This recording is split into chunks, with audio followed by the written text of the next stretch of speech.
Bonjour à toutes et à tous. Si vous m'écoutez et me voyez en ce moment, c'est que vous avez choisi de voir Fanon, le biopic de l'écrivain et psychiatre Frantz Fanon, réalisé par Jean-Claude Barny. Mais avant de vous laisser le voir, j'avais envie de vous dire quelques mots en introduction. Frantz Fanon est né à Fort-de-France.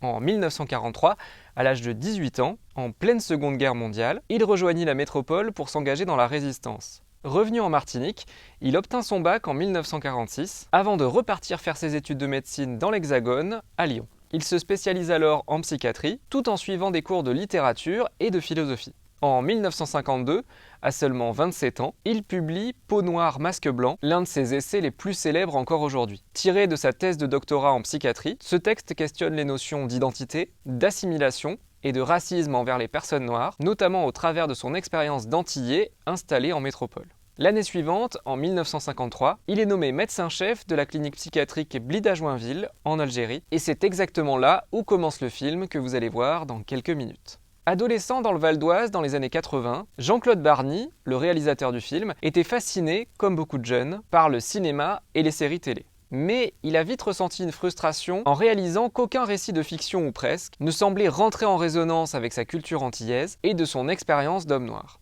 C'est dans la littérature militante afro-américaine, de Chester Himes à James Baldwin, mais aussi dans les écrits de Frantz Fanon, que Jean-Claude Barny a trouvé des réponses et un refuge face aux injonctions à l'assimilation. Quelques années plus tard, c'est par le cinéma qu'il a choisi de s'exprimer, dès 1994 dans le court-métrage Putain de porte, un film dans lequel on retrouve au casting Vincent Cassel, Léa Drucker, Mathieu Kassovitz, Benoît Magimel et Saïd Taghmaoui, 5 noms bien connus du cinéma français aujourd'hui. En 2005, Jean-Claude Barny situait l'action de Neg Marron, son premier long-métrage, en Guadeloupe, avant de s'intéresser dans la mini-série Tropique Amer, en 2007, à l'histoire de l'esclavage en Martinique à la fin du XVIIIe siècle. Et c'est en 2016, sur le tournage de son deuxième long-métrage, Le Gang des Antillais, que Jean-Claude Barny confia à son producteur Sébastien Onomo son envie de réaliser un biopic sur Frantz Fanon. Lors de sa sortie, au mois d'avril dernier, une petite musique a commencé à monter. Fanon serait boycotté par certaines salles, n'étant au départ présent que dans 70 cinémas, dont seulement 4 à Paris. Alors, comment expliquer cette exposition réduite, même dans des zones urbaines? On pourrait déjà dire que Fanon a été distribué par une société indépendante, Eurozoom, avec aucune tête d'affiche majeure, et qui plus est qu'il n'est pas vraiment porté par des critiques dithyrambiques. Même certains titres nationaux, que l'on ne pourrait accuser d'être hostiles aux thématiques du film, comme Libération ou L'Humanité, ne l'ont pas vraiment défendu.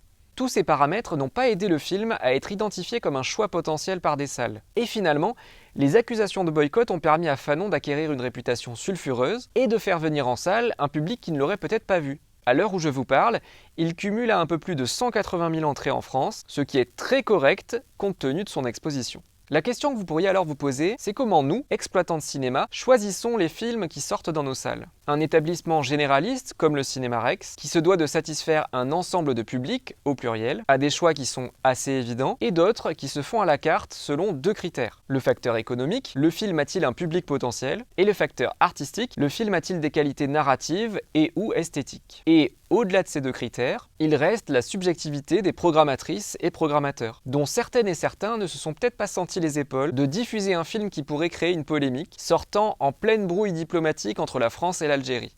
Au-delà de cette actualité, le simple fait de discuter des effets du colonialisme fait parfois peur. Mais, pour notre part, il nous semblait important de faire connaître par le biais d'un biopic cette personnalité encore trop méconnue. Frantz Fanon est ce qu'on appelle une personne racisée, selon le terme de la sociologue Colette Guillaumin, dans son essai L'idéologie raciste sorti en 2002. Racisé, c'est un mot qui désigne des personnes assignées à un groupe minoritaire en fonction de ce que les groupes majoritaires perçoivent d'elles, comme leur couleur de peau ou leur religion. Et si on y réfléchit, les derniers biopics sortis sur des personnes racisées sur nos écrans n'ont pas vraiment attiré les foules. Nos frangins, de Rachid Bouchareb sur la mort de l'étudiant Malik Oussekine, avaient réuni moins de 80 000 personnes en salle. Autant qu'Emmett Till, biopic éponyme d'un jeune homme lynché dans le sud des États-Unis dans les années 50.